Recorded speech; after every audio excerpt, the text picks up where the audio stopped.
What's going on, guys? This is the 5-Yard Pass podcast with me, Sudi, and this is Sham, and we're going to preview the EFL League Cup fixtures for tomorrow and the next day. 4 fixtures, the quarterfinal, obviously. 3 tight games, in our opinion, and potentially one not so tight game, but Newcastle always makes things hard for themselves for the last 20 years. So we'll start off, I guess, which I think the biggest game, and I think the potential for the biggest upset is Arsenal. That's just what I think. I think Arsenal. This could be Arsenal's turn the corner. They did it against United 4 or 5 weeks ago, about 6 games ago now. Because 6 games ago, they beat United, and it's. What do you think? What do you think about the game? Yeah, I mean, City have a very special relationship with the League Cup, don't they? They've won the last 3. The kings of the League Cup, absolutely. Yeah, it'd be interesting to see, and it's so hard to tell with these games how Guardiola will go with selection. He may just want to rest a couple of guys, and give people some minutes where they haven't necessarily had them this season. Yep. And they are a team that, for all their attacking wealth, they do find it hard to score goals. So it's very possible. It is a bit hard to tell, but I just got a feeling Arsenal may send out their best team to just avoid another loss, which would add pressure on Arteta. Yeah. And City might just rest a few, and I think that might increase the odds of an upset. Well, I think Arsenal are looking at the League Cup and the Europa, which they're doing quite well in, to be fair to them, top of the group, I think. They're looking at these cups, and like any manager under stress, especially a top manager, going every few weeks we have to put in a shift in these competitions. Potentially we could win it. If they get past Man City, it becomes a much easier competition for them. If you look at United, Everton, Spurs, Stoke, Brentford, Newcastle, it becomes much easier. Only one leg as well. They're not 2 legs this year because of the COVID. So they've is that right? I didn't know that. Legs. I thought the League Cup was going to be cancelled altogether. Yeah, I think that was the one concession that they made, no extra time, and only 1 leg semi-finals. I think so. They changed it slightly just to make it a bit more palatable. So I just wanted to quickly run through City, and we won't spend too much time in this video because it is 4 games, but it's 4 very good games. So Arsenal, don't forget, did beat Leicester 2-0, and then Liverpool on penalties to get here. Man City, on the other hand, they beat Bournemouth and Burnley to get here. Now, Man City, I never think, in my opinion, Man City's scorelines never reflect how dominant they are in games. So you can't really take much from that. But Arsenal beating Liverpool and Leicester is a big deal. Kind of shows that they turn up for the cup. They have been turning up for the cup all year, like I said, with the Europa League and with the League Cup. And then, that kind of is going to be put to the test tomorrow. And then again, they got Newcastle in the FA Cup. The only caveat that I put on that is that those games were in the first 2 midweeks of the season. Yeah. So Arsenal, at the beginning of the season, they'd won the Charity Shield, they'd won the FA Cup. Yeah. I think they did quite well in Europa as well. So, actually, no, they didn't. Sorry, but they were looking up and up. But they have they've taken 2 points from the last 21 in the league. Yeah. Like, it's shocking. Like, it's really shocking for a club of that caliber to be in the position that they're in. Having said that, like, it's a bit like we've talked about with United, that, just when they're in trouble, they have the ability to pull something out of the hat. When the people start coming out for the PE teacher, Ollie, they tend to produce performance. The PE class. I don't agree, Sean. I only say there's an upset in the cards because I think Guardiola now has to heavily rotate with this fixture in and amongst Premier League fixtures, in and amongst FA Cup fixtures. I only say that it's a potential for an upset in terms of a one-off kind of thing. I just don't think, when United aren't good enough, they still have Rashford, they still have Martial who can turn up. I just don't think Arsenal are even good enough to very intentionally, purposefully cause an upset to City. Who do you think the key players are for, let's say, both teams, or the key players are in this game? And what do you think the score will be? It's difficult with City to pick a key player because I do think that they will rest as many as they can. So they got games. So they got Boxing Day, the 28th and the 3rd. So, and Guardiola hates all the way Christmas fixtures are. Yeah. So, and they're playing Newcastle, Everton, and Chelsea. So he will see this as an opportunity to rest a few, I think. So I do think De Bruyne and Sterling, I'd be shocked if they started. I do see them on the bench. Mm-hmm. I don't see them changing too much in defense. I think that's where Guardiola is going to try and keep it as same as possible. Yeah. He may go back to sort of the 3-8 formation as well, the 2-3-8s, and rather than having the double pivot and try and sort of kill it. 2-3-8s, yeah. Right, so the 4-3-3 as opposed to the 4-2-3-1 he's been playing with. Yeah. And I do think Phil Foden will get a game. I think he will be sort of their key player, and I think he's the one who's got a bit of a moment of magic, because I see this game being close. I actually see it going to penalties, but I think if there's a moment of magic that will win the game. I think Foden's probably the one to keep an eye on. I do think he will play. Yeah. The one in Arsenal side is probably Aubameyang. I do think he will start as well. He's really his form's not been great since he's got that long-term contract, and he needs to make sure he doesn't become the next Ozil, frankly. Absolutely. Because there are whispers around the club. Like he has become a talisman in quite a short period of time for Arsenal. He has, Yeah, like he's almost looked at as sort of Thierry Henry light a bit, he's almost held in that stature, and he's not too dissimilar a player. I'm not saying he's on Henry's level, but he does have that manner about him. Well, he's up till this season, he's actually outscored everyone in the Premier League until, let's say, the first day of the season. Since he's come in, as in from the point he joined to now. From the point he joined to the join, no one scored more goals than him, so he has that. I could be wrong here, but I remember reading a stat that Thierry Henry never went above 20 goals more than 2 consecutive seasons. It was something like that. So my point is that Aubameyang maybe potentially, in terms of goals per game ratio, in that same amount of time scored more than Henry. I'd like to see that. I'm not saying that's the fact, but I do get what you mean. I kind of see Aubameyang until this season. I've seen him in that stature as well. Maybe because they're kind of similar in the way they played, both fast, they're quite tall, lanky. Similar position on the pitch. Similar position, left winger. They have that kind of the way he touches the ball on his right foot, cuts it. I mean, Henry, you could argue Henry and Perez were the original cutting from the right side. That Arsenal team was all about cutting in from the right side. From the right sort of Cole Perez Henry connection. The inverted winger. Into the far post. I remember watching Perez. Like Perez would have been one of the guys that I thought was amazing because of France '98 as well.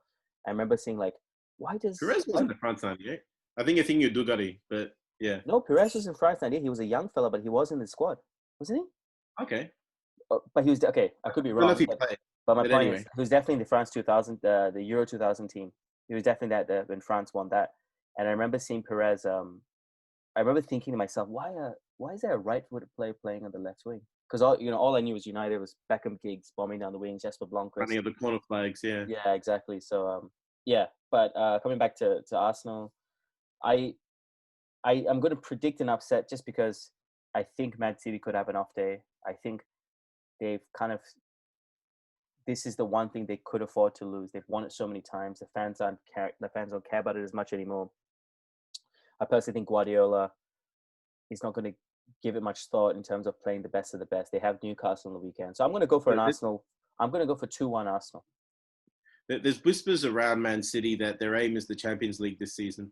Yeah, they've all given up on the league and they're gunning for the Champions League. Yeah. And so that this would probably get in the way of that. You'd think extra games where you could get. I don't think that they will necessarily throw it away, but they might play sort of a second string team. I'm going to sit on the fence here. I think it's going to go to penalties. Okay. And then may the best kickers win. Yeah. And just I don't know if you saw, but the final is actually going to be in April this year instead of the first weekend in March. Yeah. So that again stretches out the semi. So the next stretches of the next 2 games, and knowing the luck of all these teams, knowing the way fixtures are, it's always going to be in between a ridiculous fixture. Man City already have a game in hand, 2 games in hand actually. No, there's going to be a lot of double midweek games. Like Tottenham had that this season with the EFL and the UEFA Cup. Yeah, there's going to be a lot of play on Saturday, play on Tuesday, play on Thursday, play on Sunday. 4 games in 8 days. You're going to see a lot of that this year. All right, so let's move on to Everton United. Tough game, man, because United have Leicester on the weekend. Everton have Sheffield. So with that in mind, there's different ways each team can go about facing the opposition. So just to quickly recap, I just wanted to talk about both journeys to the quarterfinals. So Everton beat Salford City. Gary Neville's and the class of the night to Salford City. 3-0 beat Fleetwood Town 5-2 in the third Everton, round. sorry? Yeah, Everton actually played an extra fixture, so they played the second round as well. So they beat Salford 3-0, they beat Fleetwood 5-2, and then they beat West Ham 4-1. I mean, the second two being good wins there. And then United, third round, they beat Luton Town 3-0, and then they beat Brighton 3-0 after that. The Fernandes winner for a penalty, which that's right, after the Fernandes penalty. So yeah, Fernandes kicks a penalty. Full was that the full time whistle, or was that his hop skip? He scored after the full time whistle. You remember? It's a bit like you know in Mario Brothers, when Mario jumps and his legs go like that. He's more of a Luigi, but I get what you mean. Yes.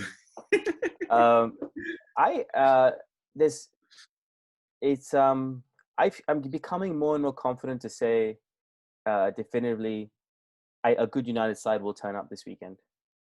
I said it after the Red Bull game. I know we didn't do a Champions League video, but we did talk about it. I think the Red Bull was a one-off. They played shit, but before that and after that, if it's not the first half, it's the second half. Against Leeds, they turned up. It'll be an opportunity for United to rotate as well. You're going to see Brandon Williams play. You're going to see your boyfriend play, Tuanzebe. Man crush. Not my boyfriend. He doesn't know who I am. He doesn't know who I am. Man crush. I think it's going to be a roller rotation, but I do have faith that United will play well. Lindelof won't play. He's actually admitted to playing injured the last few weeks. Yeah, so it's a good time for rest. I think will be rested. De Gea, Fernandes, and Rashford. Yeah. Rashford's so also... Maguire should be rested, but he won't. Yeah, no, Maguire... I mean, of all the criticism he gets, and I'm the first to criticize him in terms of... no one will ever actually know what happened in Greece, but I always criticize the footballer for just kind of putting themselves in a situation where, with alcohol, members of the public, being someone who's a constant kind of meme of the footballing world, these kind of factors. You got to kind of mitigate this. So you have the money to mitigate these circumstances. Get a private villa, for example. I was very critical of him for that.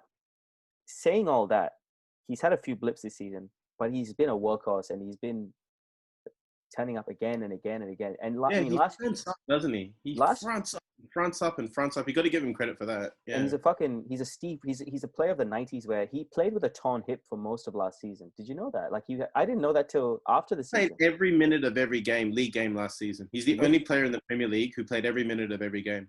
To put performances aside, to turn up every single game in this day and age where you even have, for me, I think you can't look past Salah being the best attacking player in the league. Even he doesn't play every week. Although he puts up the numbers, people like him, I can't think of anyone, but Kevin De Bruyne, Fernandes, they don't play every week. They don't play every single minute, every game. Granted, it's a different position. You got to give the guy credit. I think he's done well. So coming back to the point, I was very proud of him almost for fronting up against Newcastle and scoring. So he had the Greece thing, and then his ability to captain the club was questioned. He had that shocker for England where he got red carded, and I think it was Iceland scored from the free kick from his send off, and they lost 1-0. So it was all on him, and he fronted up and scored a goal from 1-0 down. It shows character. It doesn't necessarily show the quality of him as a player, but it shows the character of him as a man. And you got to give credit to people when it's due. Absolutely. So this Everton's kind of picked up their form a bit, and this is exactly what happened coming to the last game in the league. Fernandes scoring the opener. United won 3-1, I believe, 3-2 or 3-1. Yeah, Everton scored the opener. That's right, Everton scored the opener. After that, yeah. So last minute, yeah. I'm very reluctant to predict any of these games because you just don't know the team that will show up. It's much easier to talk about the weekend's games. I think Everton are going to go for the win, and I think Everton will win this game just because they're going to have a better team out than United. I'm going to say a 2-0 to Everton, potentially 2-1, but I'm going to go for Everton win. I'll go 3-1 to Everton. I think Rodriguez will come in. Rodriguez will come in. His battle against Matic, I think it'll be interesting to see who they play because Fred and McTominay, you'd think it could be those two, but Ollie will sort of think, who do I want to play against Leicester? Absolutely. And then it's going to be out of Matic, Pogba, McTominay, and Fred. So it'll be two of those guys, and he tend to play Fred and McTominay together, and they did well against Leeds. Yeah. But he may want to save him for Leicester. So that question, there's no set hierarchy for those four, which is an issue that the club needs to sort out. De Van de Beek will play in Fernandes' position, I think. Stephen Howson said it well, and I've always said it, but I think he articulated very well from Stratford Paddock. He said, right tool for the right game. And that's absolutely what United's midfield are. And it's kind of I quite like that. You know, maybe gone are the days for United where we have a set 3 or 4 in midfield that start every week. Maybe they're gone. Maybe we have right now. Besides, I say that the 3 guaranteed starters for me are Maguire, Fernandes, and Rashford. If in any game, but besides that, there's a very much right tool for the right opposition at the minute. I'm not a big. I'll be honest. I'm not a big believer in that. Because even like if you look at the team, the great teams, Liverpool at the moment, for example, have quite a clear first 11. I don't think there's a noticeable drop off in quality through to player 15, 16, 18. But it's quite a clear first 11. Probably the midfield. Who's the midfield? Yeah, that's what I ask you then. Who's their midfield? Right tool for the right game. Henderson will always be in there, I think. Wijnaldum, I think, would be if he was signing a contract. The other spot's a bit variable, to be honest. But I do think that truly, maybe there's a difference between title-winning teams and truly great teams. But I just think truly great, like I could name you the Barcelona team that won the Champions League in 2009 and 2011. Like, you know the guys, you know the United teams from 99. And Ollie was a great player in that team, but he was a sub. Nicky Butt, same thing, you know. I'm not a big believer in, what I tend to think is that you may start a season with an unclear hierarchy, but I think the cream rises to the top. Okay. And by the end of the season, when the trophies are there to be won, you're probably going to see if Manic is playing better than the others, he will play. If Fred's playing better than the others, he will play. Like, whoever it is. I'm not a big fan of not having a good 8 or 9 players that you just know are going to walk out every single week. I just want to point out one thing you said there, Henderson. I think Henderson, for me, is the best player in the world in what he does. I don't think there's a particular position you can point out in modern football of what he is. As in Dean Henderson. Jordan Henderson. Oh, Jordan Henderson. Jordan Henderson. Okay. Excuse me. We're talking about Liverpool. Just really quickly as a sidetrack, and I know they're not playing in these rounds, but I think he has a little bit of that Darren Fletcher dilemma on his back. Just a little bit of it, because he did play in a couple of really shit Liverpool teams. But he's the reason why. Like, I'd like to look back, but I think he played in that 6-1 loss to Stoke, which was Steven Gerrard's last game. He's played in some shocking losses, some shocking sides for Liverpool and for England as well. But he's become, for me, outstanding. In FIFA, he'd be my first pick, like a 90 rated player in FIFA, that kind of thing. I think he's been outstanding in the last 3 years, and he's not given enough credit. I think a lot of Henderson, like, technically, he's not particularly gifted. No, like he's not the guy. Like Gerrard was a very gifted player and a leader. Henderson is probably more of a leader, but much less of a player. So he's probably 2 pegs down from Gerrard as a player, but he's probably a peg higher as a leader. And he's probably in terms of his communication on the pitch, he seems to organize everything very well. I think players look to him for inspiration. He's probably, for me, the best leader in the Premier League out of all the teams. You'd look to him as, I can't think of a leader. Maybe Thiago Silva, but he's new at Chelsea. But would you put I can't look at a team where there is a better leader of a team than Jordan Henderson. Would you put Kompany ahead of him last? No, he's not the best player, but he's the best leader. Would you put Kompany above him 2 years ago? Do you think Kompany? Yeah. Kompany for me is like John Terry level leader. Yeah. John Terry, Roy Keane, that kind of old school. Oh, yeah. But I just thought I was Premier League. You probably get Cantona, Keane, Terry, and Kompany. They're probably the 4. I don't think Henderson is at that level, but he's still in his career. He's still winning trophies. Wes Morgan. Yeah. Yes. Don't forget. And he's kind of like that. Wes Morgan's a better leader than he's a player, and Henderson is like that. But don't count out, particularly in this modern era where there's so much rotation, the ability to have a guy who plays in what Guardiola describes as the most. Guardiola always says that position, that defensive midfielder, is the most important position. Maybe he said that because he was a defensive midfielder, but he always said that about Busquets. Busquets backs. Was the most important player. Yeah, huh? Gary Neville. Right backs are the vital call. Chevy Singh would say that as well. Okay, great. So you're saying an Everton upset for this as well, then? Yeah. I'm interested in seeing Alan versus Fred. I'm looking forward to that. I doubt Fred will play. I think Leicester's on Ollie's mind, and on that note, we'll move on. Well, Fred. So it might be Matic and Pogba with Van Beek. Donny. On that note, we'll move on to the last game. We're looking at because I do think Newcastle have the quality to overcome Brentford, and honestly, I think it won't be fair to talk about them as. I'm really sorry. What league are Brentford in at the moment? I think they're in Championship. See, I mean, it wouldn't be fair to talk about Brentford. We don't even know. We don't know much about them. Although we do know, we could talk about Newcastle. It's just not fair, I guess. Championship. They're fourth in the Championship, man. They're doing well. It could be an upset, actually. Yeah. Okay. The reason I wanted to talk about Spurs versus Stoke was I was looking back at Spurs' form, Sham. Mm-hmm. I'll give you a second there. No, I'm just looking at the Brentford last 5 games, 2 wins, 3 draws. They're actually playing quite well, but yeah, they are. Yeah, I think it's a bit of a mission too far. The reason I wanted to talk about Spurs versus Stoke, I was looking back at when we thought Spurs was going to potentially really challenge Liverpool. Like, people are going about United now challenging in terms of like, yeah, they might challenge. Spurs, we generally thought with the Mourinho, Kane, Son connection, with a sprinkle of Ndombele, with a sprinkle of Vertonghen, Alderweireld, and Lloris could win the title. Looking back on their last Premier League win was against Arsenal. Oh, okay. Looking back on that now, that doesn't seem like much anymore. It doesn't seem like that win doesn't seem as significant as it did at the time. The goals are phenomenal. The Son's goal was just a thing of beauty. But it doesn't seem like that anymore. So when you come to this game now, you're thinking, again, Mourinho has that ruthless streak to, I have to get a trophy at every club I go to, which I think I know he has. And he won 3, including the Charity Shield. He won 2 at United. 2? Yeah, he won 2 at United, and then he won. The rest of it is all history. You know, it's all famous history. So I just think, though, with Spurs' recent form, Stoke being Stoke, who knows? Who knows what could happen in this game? A lot depends on whether Kane and Son play. Which they won't.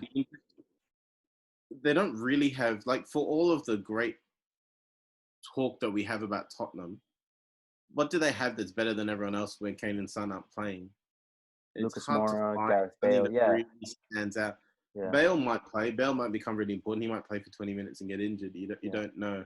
Yeah. I'd love to see him do well. I brought it up a few times. I don't know. I just love to see him just tear it up again. I feel he was hard done by. I just feel so hard. I feel he was hard done by, but there's 2 sides to every story. I say hard done by. The man brought 3 or 4 Champions Leagues to Madrid. He scored in multiple cup finals, Copa del Rey's, and in Champions League finals. Famously, the bicycle kick against Liverpool. He is part of maybe the second best generation of Madrid teams, besides the 50s and 60s when they won 9 in a row. You could argue that this is the best ever team in modern football for Madrid. 5 in a row, but yeah, they won 5. Was it not 7? I thought it was 7. They won the first 5 Champions Leagues, and then they won one. There was 4 years where they didn't win, and then they won one at 66. So one was 60, and then they won again at 66. But they won right, okay. 6, 7, 8, 9, and 60. And that was obviously the Di Stefano era, right? Yeah, with Puskas. Yeah. So I do see potential for an upset, only because I don't think they'll play their first team. Spurs have to stabilize their Premier League funny story form. about Puskas. Sorry, I have to jump in. No, go on. So Puskas, late in his managerial career, he came and coached an Australian team called South Melbourne United, which was in the old Australian national club in the late 80s. Yeah. And so all the players, like he didn't come for the trade. Like he somehow got to Australia just before the match. Yeah. And all the players in the change room, they're like, it's Ferenc Puskas. Like, this guy has got the FIFA Goal of the Year named after him. He scored 4 goals in the league final. The Hungarian team that he captained in the 50s was considered the greatest team in football. Yeah. And he played injured in the World Cup final and still scored. But they all thought, this is Puskas. He's incredible. He walks in the change room and he goes, all right, boys, only 3 things can happen today. Either we win, lose, or draw. That was his pretty much talk. Why was he brought over to Melbourne? Was there like a more political reason? How it happened? There's a whole. I've read an article about it several years ago, but like he was just interested in the project, I think, and just decided, a bit like Bielsa with the Leeds. Like he was just interested and wanted to do it. Yeah. And it was quite late in his career. Bobby. Apparently, there's a story where George Best was there as well doing something, and so Puskas even when he played was quite bulky. Like when people give Rooney and Shaw halftime about their weight, Puskas was quite overweight even when he played. And so these kids were watching like this fat guy like juggling with the ball. and they were laughing. And George Best goes, "Don't you know who that is? That's like one of the greatest footballers of all time." And they're like, yeah, laugh. And then like he yells out at Puskas, and Puskas recognizes him and just starts doing tricks with the ball. Like he belts the ball at the crossbar and hits it deliberately and comes straight back to him, and like from the edge of the he belts the crossbar and it comes back, and like just doing all these tricks with the ball. Him and George Best were in Australia at the same time. Same time somehow. I don't know how, but yeah.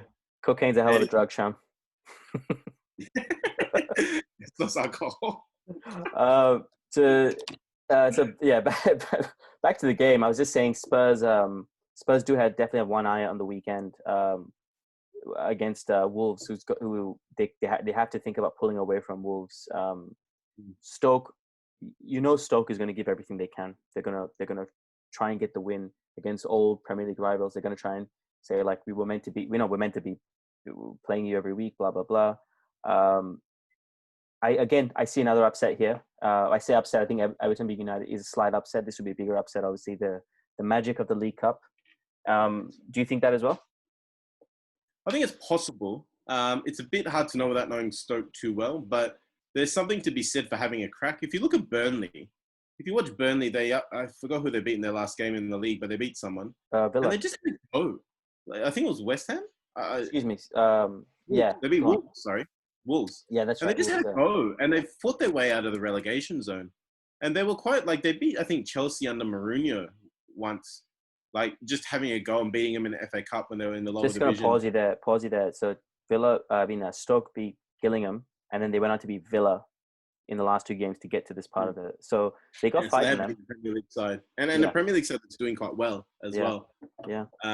Look, I think an upset is possible. Like I said, it's a bit hard to pick without really sort of knowing their form or knowing what Tottenham are going to do in terms of will Mourinho try and win the trophy or will he try and focus on the weekend? It's hard to tell with him. He does tend to play. He does tend to have a crack at the cups though, Mourinho. Okay, so I know we'll have a semi-final video as well. So just to finish off this one, if you had to pick from these 8 now prior to the quarterfinals, who do you think comes up and wins the final?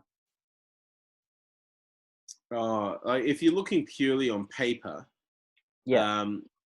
purely like based on if everybody played their best teams and all that, you'd probably go for City, but I'm not even sure if they'll get out of the quarters. Yeah. I just think they're consistent enough that they'll have their moments and win. United are in better form, but United, I've still got the mental thing of them being a bit up and down. Yeah. And United are a side they can just go to sleep for a half, and you can't do that in a cup competition. Yeah. So I would say City are the most likely, but just given the importance of the league and the need to push on and not get stuck in a mid-table battle, it's actually they will potentially rotate, and if they get knocked out, well, we won the last 3 type of thing. It's very interesting you say that psychological thing, because I don't mean to harp on about Liverpool too much, but they're a good example where 5 or 6 years ago, if they'd gone on they could go, well, not 5 6 years ago, even when they did well in the Champions League in 2005. I remember very distinctly them beating Juventus over 2 legs and then beating Chelsea over 2 legs on the weekend and lose to Crystal Palace. And Liverpool fans would always say, 5, right? Is that 05? Yeah, so I was saying when they won the Champions League in 2005 and when they would do these amazing things in Europe and then these dreadful things in the league, fans of Liverpool would say, even fans of City or Spurs would just, Liverpool at the time would just go like, oh, fuck, typical Liverpool. Like, it's almost unsurprising. But now Liverpool fans have got to the stage, like if you watch, I was watching Monday Night Football last night with Neville and Carragher, and you can see there's just so much swagger about fans, Liverpool fans, and they deserve it. Like obviously they had pain, best part of 28 to 30 years or something, of pain and wanting for the league for so long. And United are on the cusp of those kind of things as fans. Oh, this again, it's not United show, but we'll just talk a bit more. It's saying it's hard. A trophy is the only thing, and a big trophy, a big trophy playing well over months is the only thing that will kind of break that cycle of thought. On that note, we'll finish off this discussion here, and we'll be talking about the Premier League in the next video. Any closing thoughts on the League Cup there, Sham? By the way, I think Everton's going to win it. Just to put my 2 cents in there. If I hadn't noticed it. Yeah. So that's potentially Newcastle, Arsenal, Everton, and let's say Stoke. I do have a bit of a feeling Tottenham's not in a great place at the moment. So if that's your next 4, then Everton seem the most likely, don't they? Yeah. So, yeah. All right, guys. Don't forget to like and subscribe. We are the 5 Yard Pass podcast, talking about the League Cup today. My name is Sudi, and this is Sham. We cook football simple, and as always, keep passing, guys. Cheers. Cheers.